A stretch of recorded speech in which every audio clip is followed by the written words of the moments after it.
I want you to close your eyes for just a moment. Try to remember the thick, humid air of a late July afternoon. Can you hear the distant, tinny melody of an ice cream truck echoing down the street? Can you smell the unmistakable scent of a charcoal grill firing up in a neighbor's backyard, mixed with the smell of freshly cut grass? Welcome back, my friends. Today, we are taking a slow, comforting journey back to the summers of 1970s America. We are going to explore 20 magical summer rituals that defined our youth. These were the days of scraped knees, sunburned shoulders, and endless freedom. We will wander through those golden afternoons right up to the evening hours, ending with one incredibly special memory about how we used to capture those moments forever. So, sit back, pour yourself a glass of iced tea, and let the memories wash over you. Time simply felt different back then, did it not? When school finally let out for the summer, the days stretched out before us like an endless, glittering ocean. There was no rush. We did not have smartphones buzzing in our pockets or endless streams of digital entertainment demanding our constant attention. We had to wait for things, and that waiting actually made everything so much sweeter. We waited for our favorite song to come on the radio. We waited for the afternoon heat to break, and we waited for our friends to come knocking on the front door. Some people today might look back and think our lives were somehow smaller or less connected without modern technology. But we know the truth. Our emotional lives were profoundly rich. We lived out loud, constantly interacting with our neighbors, our environment, and each other. We built deep, lasting connections through shared adventures, physical presence, and the beautiful simplicity of just being together in the warm summer sun. Let us begin with a sound that could instantly stop any neighborhood game in its tracks. The faint, tinny jingle of the ice cream truck drifting through the humid afternoon air. The moment you heard that melody, a sudden panic and thrill washed over you. You dropped your baseball mitt and sprinted into the house, letting the heavy wooden screen door slam behind you. You eagerly accepted whatever silver coins your mother dug out of the bottom of her heavy leather purse. With your fist tightly closed around those precious coins, you ran back outside, your bare feet slapping against the scorching hot asphalt. You stood there breathless, watching the bright white truck slowly round the corner. You stared at the colorful pictures on the side, agonizing over the impossible choice. Would it be a cherry bomb pop or a classic ice cream sandwich? When the driver handed down your frozen treasure, the cold wrapper was instantly soothing against your sweaty palms. You had to eat it fast, racing against the blazing summer sun that was already melting the sweet treat down your chin and fingers. That simple exchange of a few coins for a fleeting, sugary moment of pure joy remains one of the sweetest memories of our youth. Now, let us recall the absolute thrill of the oscillating lawn sprinkler. When a trip to the local pool was not an option, that heavy metal contraption sitting in the middle of the front yard became our personal water park. Do you remember the rhythmic sound it made, that steady mechanical clicking as the metal arm swept back and forth, shooting a beautiful arc of freezing cold water into the hot summer air? We would stand on the edge of the dry grass, practically vibrating with anticipation, waiting for the water to swing our way. Then, with a joyful scream, we would run right through the icy wall of water. The shock of the cold against our sun-baked skin was exhilarating, Wet blades of grass would stick to our bare ankles and the bottoms of our feet. Our parents would sit nearby in those classic aluminum folding chairs with the woven plastic webbing, sipping cold drinks and watching us exhaust ourselves. It was the cheapest thrill in the world, but jumping through that simple garden sprinkler brought us a kind of pure, unadulterated happiness that money simply cannot buy today.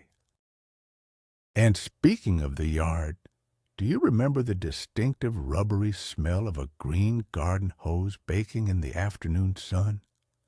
It was the ultimate summer thirst quencher. When you had been playing outside for hours, running until your lungs burned, going inside for a glass of water felt like a waste of precious daylight. Instead, you marched right up to the side of the house and turned that metal spigot. At first, the water that gushed out was scalding hot, heated to a near boil by the relentless July sun beating down on the coiled rubber. You had to let it run for a few seconds, watching it splash onto the dry earth and smelling that instant dusty petrichor as the dirt turned to mud. Then you leaned in. The taste was entirely unique, a crisp, metallic flavor mixed with the distinct essence of warm rubber and sunshine. Water from the kitchen sink never tasted quite as sweet or refreshing as that hose water did.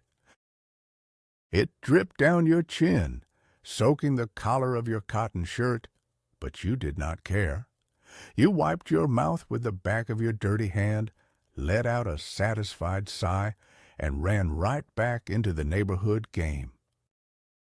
As the blazing afternoon gave way to the softer light of evening, a new ritual began. The stifling heat would finally break, the cicadas would start their rhythmic humming, and the fireflies would emerge from the tall grass. We called them lightning bugs. We would beg our mothers for an empty glass mayonnaise jar or a mason jar.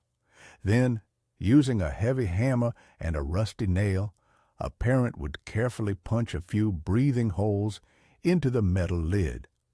Armed with our makeshift lanterns, we would run out into the thick twilight humidity.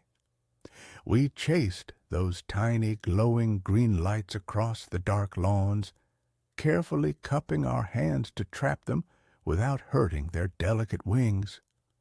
Watching them crawl around the bottom of the glass jar, illuminating the dark and soft, pulsing flashes, felt like holding actual magic in our hands. We would set the jars on our bedside tables, watching the gentle glowing rhythm as we drifted off to sleep, only to release our tiny glowing friends back into the bushes the very next morning. Before the night fully settled, there was the glorious freedom of riding our bicycles. Those heavy, steel-framed bikes were our absolute lifelines. They had long, sparkly banana seats and tall, sweeping handlebars. Some of us even used a wooden clothespin to attach a playing card to the frame, so it would slap against the wheel spokes and make a loud, roaring motorcycle sound as we pedaled down the street. We rode in roaming packs, exploring every inch of the neighborhood boundaries. But there was one universal rule, one silent alarm that every child understood: the street lights. When the sky turned a deep violet and those tall neighborhood street lights buzzed and flickered to life, casting a pale glow on the pavement, we knew our time was up. That buzzing sound was the ultimate summer curfew. We would instantly turn our bikes around and pedal furiously toward home, racing the dying light, knowing that being late meant missing out on the next day's adventures. Some summer evenings meant a trip to the drive-in movie theater, an experience that feels almost entirely lost to history.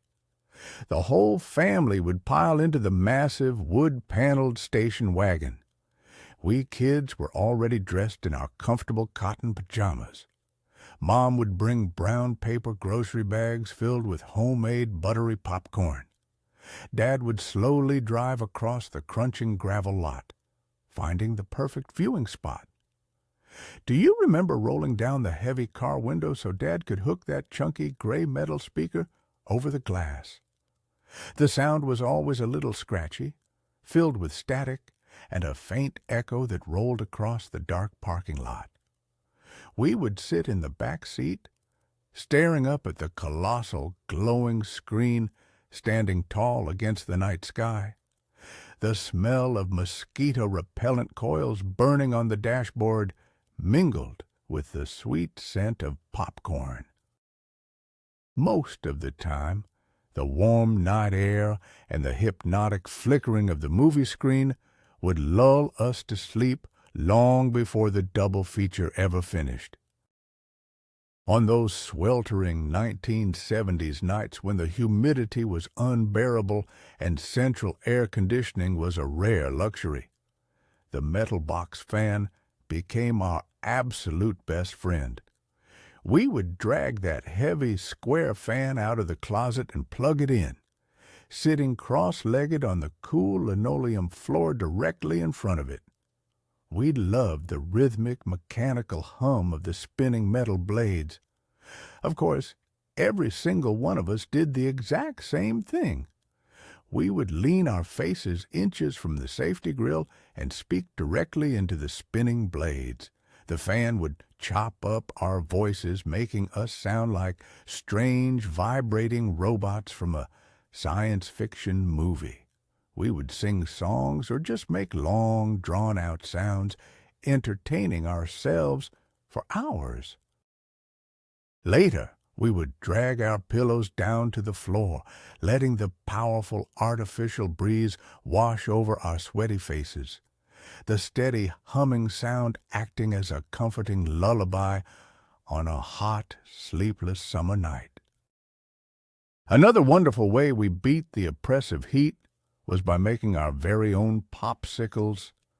We did not always have money for store-bought treats, so our mothers would pull out those sturdy plastic Tupperware popsicle molds. We would stand on our tiptoes at the kitchen counter watching Mom mix up a pitcher of brightly colored, sugary fruit punch. We carefully poured the sticky red or purple liquid into the small plastic sleeves, snapping the little plastic sticks into place. Then came the absolute agony of waiting. It felt like it took 3 days for those things to freeze in the crowded icebox, even though it was only a few hours. We would constantly open the freezer door to check on them. When they were finally ready, you had to run the plastic mold under warm water just to loosen the icy treat. We would sit on the front porch steps, happily sucking on those homemade popsicles, our lips and tongues stained bright red, sticky juice running all the way down to our elbows. Let us take a moment to remember the sensory explosion of the local municipal swimming pool. The magic began before you even saw the water. It started with the overwhelming chemical scent of liquid chlorine mixed with the sweet fragrance of coconut suntan lotion. You walked barefoot out of the damp, echoing locker room and stepped onto the pool deck. That concrete was always scorching hot beneath your bare feet, forcing you to do a painful, dancing run right to the edge of the water. The pool was packed with neighborhood kids. The air was filled with the sounds of splashing water, the shrill blast of the lifeguard's whistle, and endless games of Marco Polo. We spent hours practicing our pencil dives off the intimidating high diving board. When we finally climbed out, shivering despite the heat, we wrapped ourselves in thick, sun-baked cotton towels. The feeling of absolute exhaustion after a long day at the pool was a deeply satisfying, peaceful, kind of tired. When the summer nights were simply too hot and stuffy to sleep in our shared bedrooms, we experienced the incredible adventure of sleeping out on the screened-in porch or setting up a tent in the backyard. This was a massive treat. We dragged out our scratchy, heavy sleeping bags, the ones with the flannel lining that smelled faintly of old canvas and basement storage. We laid them out on the wooden floorboards of the porch. We lay there in the dark, staring up at the wooden ceiling or out through the metal mesh screen at the starry sky.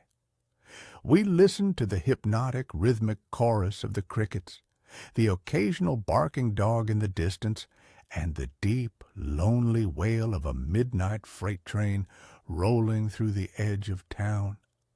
The sticky night air wrapped around us like a warm blanket.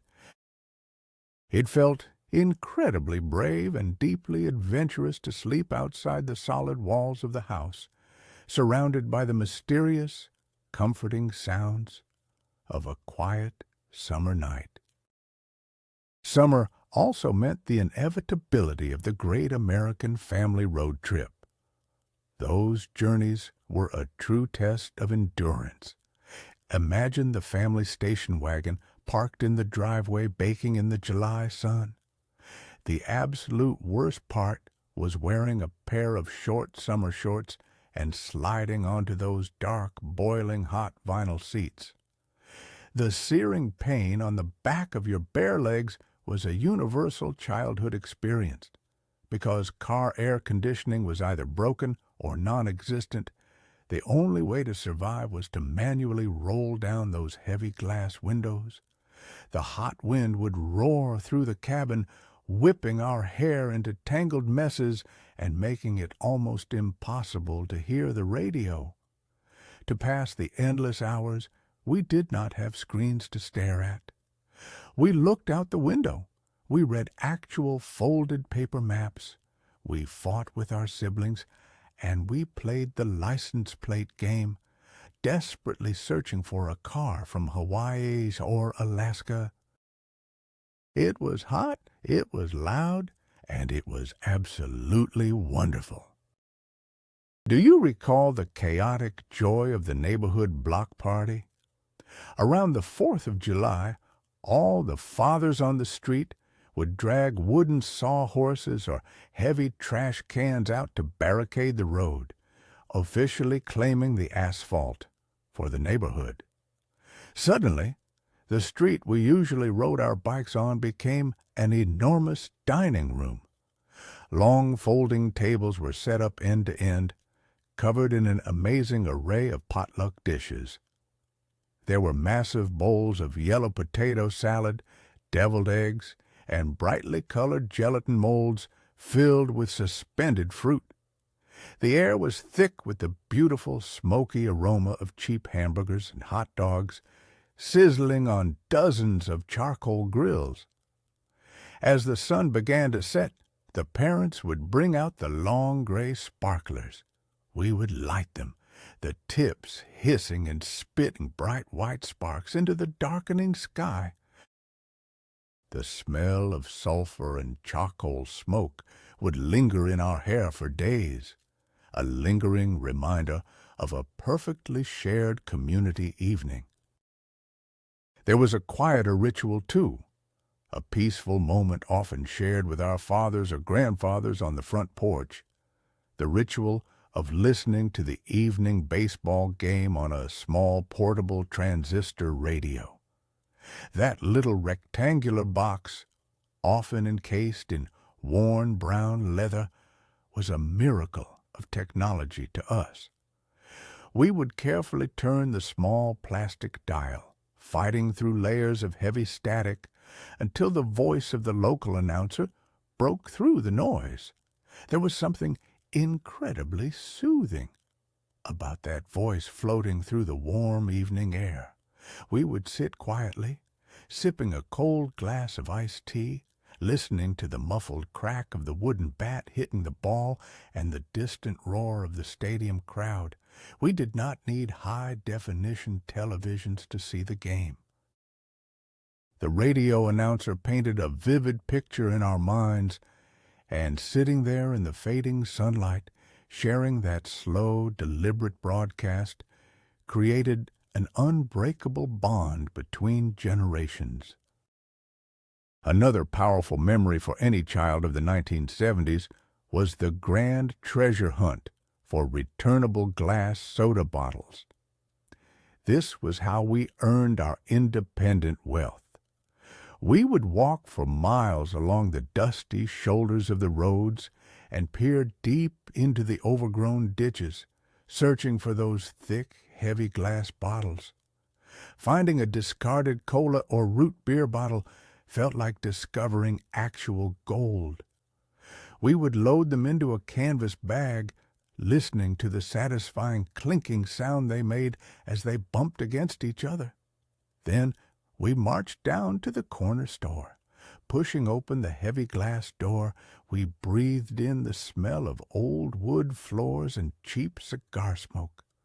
We proudly placed our dirty bottles on the counter, receiving 2 or 5 cents for each one. With our newly acquired fortune, we walked straight to the penny candy display.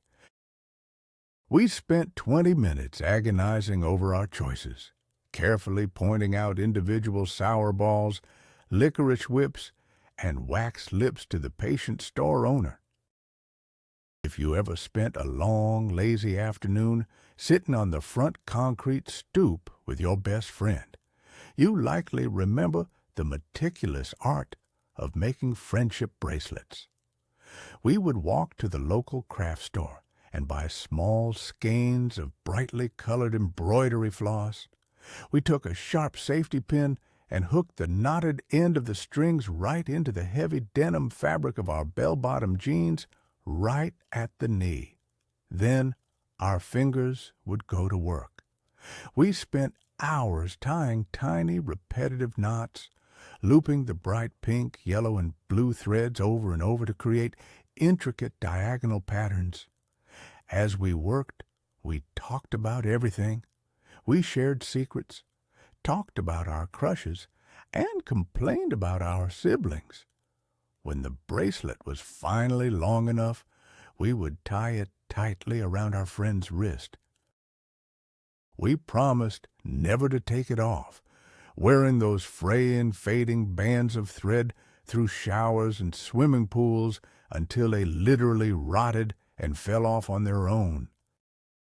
Sometimes the absolute best summer activities required no equipment at all, just a strong stomach and a steep, grassy hill at the local neighborhood park. The ritual of rolling down a hill was an irresistible childhood impulse. You would march all the way up to the highest point, the green grass crunching under your canvas sneakers. Then you simply threw your arms flat against your sides, pressed your face into the sweet-smelling clover, and let gravity do the rest. You rolled down like a stiff log, the blue sky and green earth flashing rapidly in a chaotic, spinning blur. The world spun completely out of control. By the time you reached the bottom, you were hopelessly dizzy, stumbling around and laughing uncontrollably. The undeniable proof of your adventure was left behind on your clothes. Deep, stubborn green grass stains smeared across the knees and seat of your favorite pants, a badge of honor that our mothers would later scrub tirelessly in the laundry sink. As we grew just a little bit older, the true symbol of summer freedom became the 8-track tape player. If you were lucky enough to ride shotgun in an older sibling's car, you knew this magic well. The tapes were bulky, heavy plastic rectangles covered in colorful album art. You had to shove them firmly into the slot on the dashboard. They went in with a heavy, satisfying clunk. Suddenly, The car was filled with the blasting sounds of classic 70s rock and roll. We would roll all the windows down, let the hot summer wind whip through the car, and sing along at the top of our lungs. The most defining characteristic of the 8-track was the mechanical click. Right in the middle of your favorite guitar solo, the music would suddenly fade out. The machine would make a loud click as it physically switched to the next track, and then the song would awkwardly fade back in. We did not care. That music, playing loudly on a long, aimless summer drive, felt like absolute freedom. Perhaps the most striking difference between then and now was the sheer amount of unsupervised time we spent exploring the local woods or the muddy creek at the edge of the neighborhood. After breakfast, our mothers simply unlocked the back door and told us not to return until we heard the dinner bell. We marched into the woods like fearless explorers. We spent entire days building elaborate forts out of fallen branches and old wooden pallets we found behind the grocery store. We skipped flat stones across the surface of the creek, turning over heavy rocks to search for mud-covered salamanders. Our canvas sneakers were permanently ruined, caked in thick gray mud. There were no cell phones to track us, no adults organizing our play. We invented our own sprawling imaginary worlds in the shade of those trees. The setting sun was our only clock, and the stinging scrapes on our knees were the only souvenirs of a wildly successful day of true, untethered independence. Woven through all these outdoor adventures was the persistent, unmistakable soundtrack of the wooden screen door. Every house had one, and they all sounded exactly the same. It started with the loud squeak of a rusty metal spring stretching out as you pushed the door open. Then came the momentary pause as you ran through. Finally, there was the loud wooden slam as the heavy door slammed back against the frame. Bam! It was a sound that echoed down the block all day long. We were constantly running in and out, fetching a toy, grabbing a drink of water, or running to the bathroom.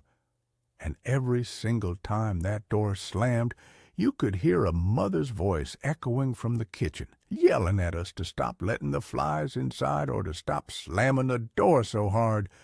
We loved to press our hands against the rough, dusty wire mesh, looking through the tiny metal squares at the bright world outside.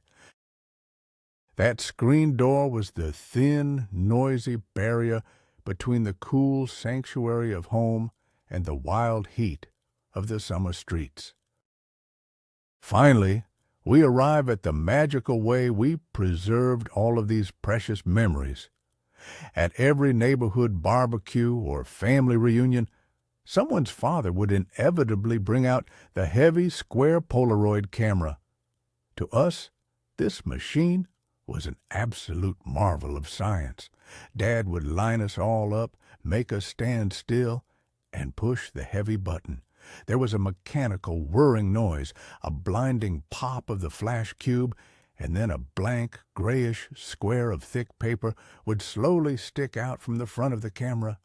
We would snatch it up, holding it carefully by the wide white border. We all believed that shaking the picture in the warm summer air would make it develop faster. We would wave it frantically, gathering around to watch the blurry gray surface. Slowly, like a ghost stepping out of the fog, the bright colors would begin to emerge. The blue of the sky, the bright red of our shirts, the wide, unbothered smiles on our faces. In just a few minutes, the moment was locked in time. We did not have endless digital storage. We had one beautiful, slightly out-of-focus photograph, perfectly capturing the magic of our youth. When we look back on these beautiful sun-drenched days, we realize something profound. We are not just mourning the loss of old things like glass bottles or metal fans. We are missing the texture of our youth. We are missing a time when we were deeply, physically connected to our friends, our neighborhoods, and the natural world around us. We miss the slow, patient rhythm of a day that belonged entirely to us. Those memories of the 1970s are a gentle reminder that true joy does not come from screens or endless convenience, but from a cold garden hose on a hot day, or the bright flash of a lightning bug in a glass jar. Thank you so much for taking this long, beautiful walk down memory lane with me today. If this video brought a warm smile to your face, please hit the like button and subscribe to the channel so we can continue to share these precious memories together. Now, I have a question for you. Which of these 20 rituals do you miss the absolute most? Or do you have a completely different favorite summer memory from the 1970s? Please write your story in the comments below. I read every single one, and I cannot wait to hear from you.